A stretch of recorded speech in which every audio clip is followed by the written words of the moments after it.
Book 1. From my grandfather Verus I learned good morals and the government of my temper. From the reputation and remembrance of my father, modesty and a manly character.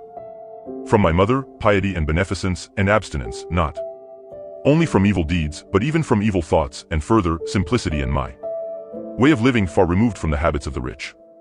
From my great-grandfather, not to have frequented public schools, and to have had good teachers at home, and to know that on such things a man should spend liberally. From my governor, to be neither of the green nor of the blue party at the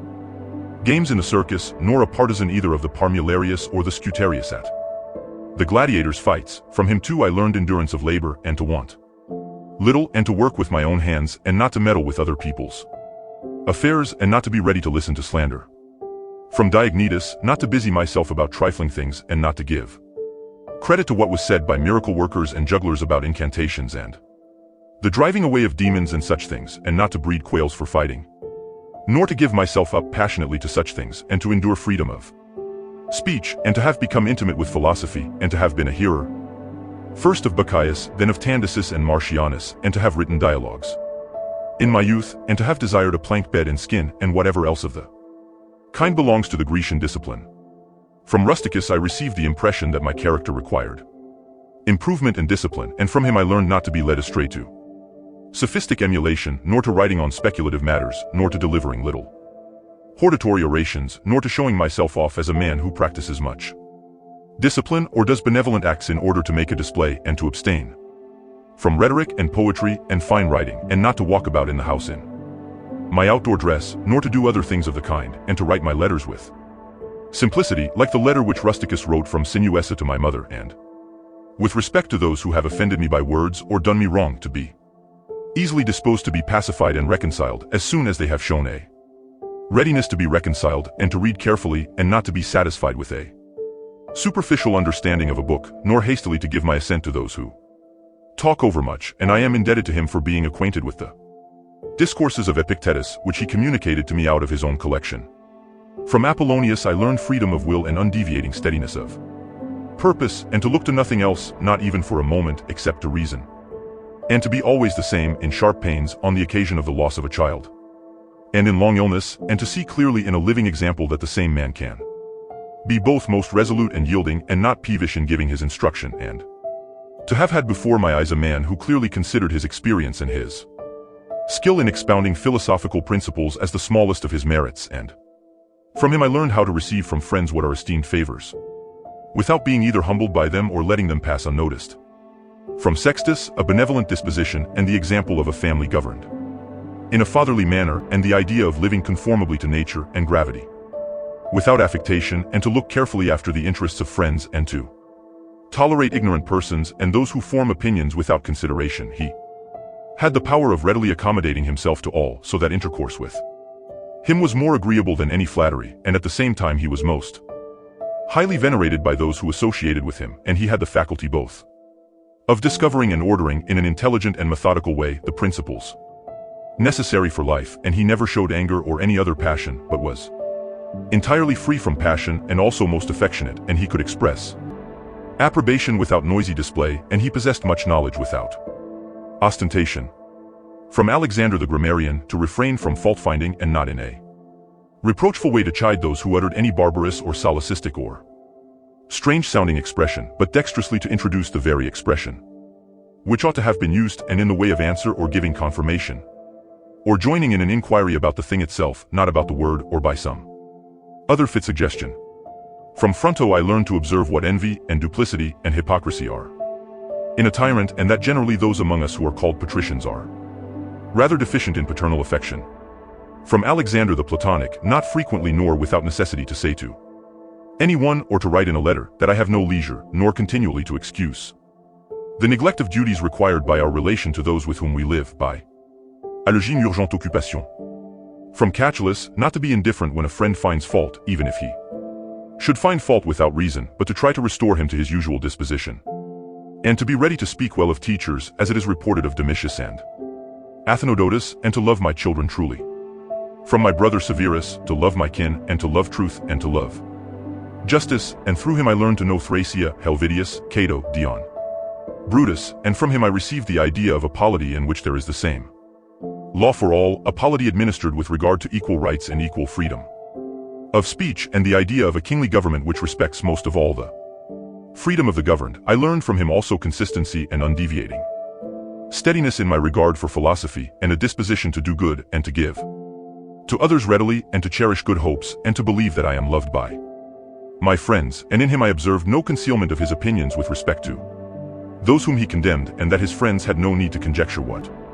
he wished or did not wish, but it was quite plain. From Maximus I learned self-government, and not to be led aside by anything, and cheerfulness in all circumstances, as well as in illness, and a just admixture in the moral character of sweetness and dignity, and to do what was set before me without complaining. I observed that everybody believed that he thought as he spoke, and that in all that he did he never had any bad intention. And he never showed amazement and surprise, and was never in a hurry, and never put off doing a thing, nor was perplexed nor dejected, nor did he ever laugh to disguise his vexation, nor, on the other hand, was he ever passionate or suspicious. He was accustomed to do acts of beneficence, and was ready to forgive, and was free from all falsehood, and he presented the appearance of a man who could not be diverted from right rather than of a man who had been improved. I observed, too, that no man could ever think that he was despised by Maximus, or ever venture to think himself a better man. He had also the art of being humorous in an agreeable way. In my father I observed mildness of temper and unchangeable resolution in the things which he had determined after due deliberation, and no vainglory in those things which men call honors, and a love of labor and perseverance, and a readiness to listen to those who had anything to propose for the commonweal, an undeviating firmness in giving to every man according to his deserts, and a knowledge derived from experience of the occasions for vigorous action and for remission. And I observed that he had overcome all passion for boys, and he considered himself no more than any other citizen, and he released his friends from all obligation to sup with him or to attend him of necessity when he went abroad, and those who had failed to accompany him, by reason of any urgent circumstances, always found him the same. I observed too his habit of careful inquiry in all matters of deliberation, and his persistency, and that he never stopped his investigation through being satisfied with appearances which first present themselves, and that his disposition was to keep his friends, and not to be soon tired of them, nor yet to be extravagant in his affection, and to be satisfied on all occasions, and cheerful, and to foresee things a long way off, and to provide for the smallest without display, and to check immediately popular applause and all flattery, and to be ever watchful over the things which were necessary for the administration of the empire, and to be a good manager of the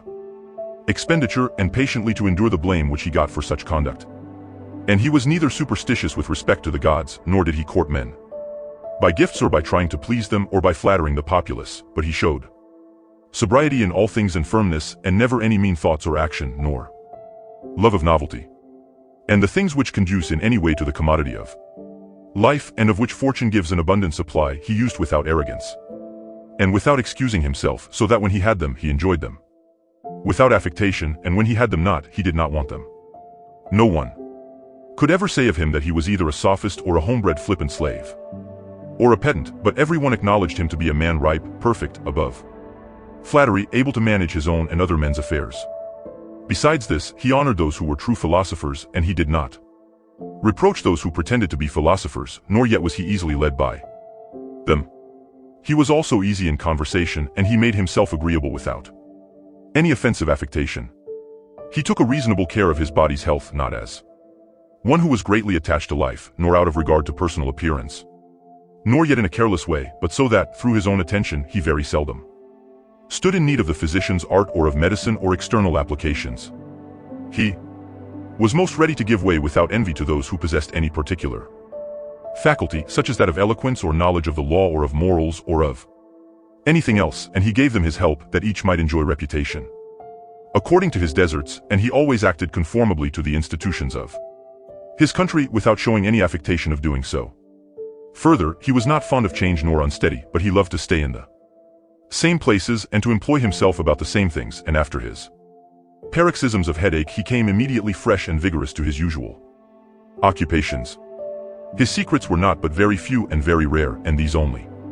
about public matters, and he showed prudence and economy in the exhibition of the public spectacles and the construction of public buildings, his donations to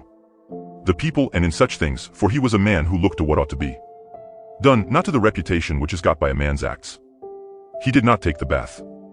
at unseasonable hours. He was not fond of building houses, nor curious about what he ate, nor about the texture and color of his clothes, nor about the beauty of his slaves. His dress came from Lorium, his villa on the coast, and from Lanuvium generally. We know how he behaved to the toll collector at Tusculum, who asked his pardon, and such was all his behavior. There was in him nothing harsh, nor implacable, nor violent, nor, as one may say, anything carried to the sweating point, but he examined all things severally, as if he had abundance of time, and without confusion, in an orderly way, vigorously and consistently. And that might be applied to him which is recorded of Socrates, that he was able both to abstain from and to enjoy those things which many are too weak to abstain from and cannot enjoy without excess. But to be strong enough both to bear the one and to be sober in the other is the mark of a man who has a perfect and invincible soul, such as he showed in the illness of Maximus. To the gods I am indebted for having good grandfathers, good parents, a good sister, good teachers, good associates, good kinsmen and friends, nearly everything good. Further, I owe it to the gods that I was not hurried into any offense against any of them, though I had a disposition which, if opportunity had offered, might have led me to do something of this kind, but through their favor, there never was such a concurrence of circumstances as put me to the trial. Further, I am thankful to the gods that I was not longer brought up with my grandfather's concubine, and that I preserved the flower of my youth, and that I did not make proof of my virility before the proper season, but even deferred the time that I was subjected to a ruler and a father who was able to take away all pride from me, and to bring me to the knowledge that it is possible for a man to live in a palace without wanting either guards or embroidered dresses or torches and statues and such like show, but that it is in such a man's power to bring himself very near to the fashion of a private person, without being for this reason either meaner in thought or more remiss in action with respect to the things which must be done for the public interest in a manner that befits a ruler. I thank the gods for giving me such a brother, who was able by his moral character to rouse me to vigilance over myself, and who, at the same time, pleased me by his respect and affection, that my children have not been stupid nor deformed in body, that I did not make more proficiency in rhetoric, poetry, and the other studies, in which I should perhaps have been completely engaged if I had seen that I was making progress in them, that I made haste to place those who brought me up in the station of honor, which they seemed to desire, without putting them off with hope of my doing it some time after, because they were then still young, that I knew Apollonius, Rusticus, Maximus, that I received clear and frequent impressions about living according to nature and what kind of a life that is, so that, so far as depended on the gods and their gifts and help and inspirations, nothing hindered me from forthwith living according to nature, though I still fall short of it through my own fault and through not observing the admonitions of the gods and, I may almost say, their direct instructions, that my body has held out so long in such a kind of life, that I never touched either Benedicta or Theodotus, and that, after having fallen into amatory passions, I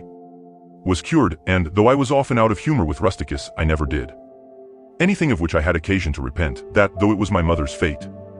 to die young, she spent the last years of her life with me, that, whenever I wished to help any man in his need or on any other occasion, I was never told that I had not the means of doing it, and that to myself the same necessity never happened to receive anything from another, that I have such a wife, so obedient and so affectionate and so simple, that I had abundance of good masters for my children, and that remedies have been shown to me by dreams, both others and against blood-spitting and giddiness, and that, when I had an inclination to philosophy, I did not fall into the hands of any sophist, and that I did not waste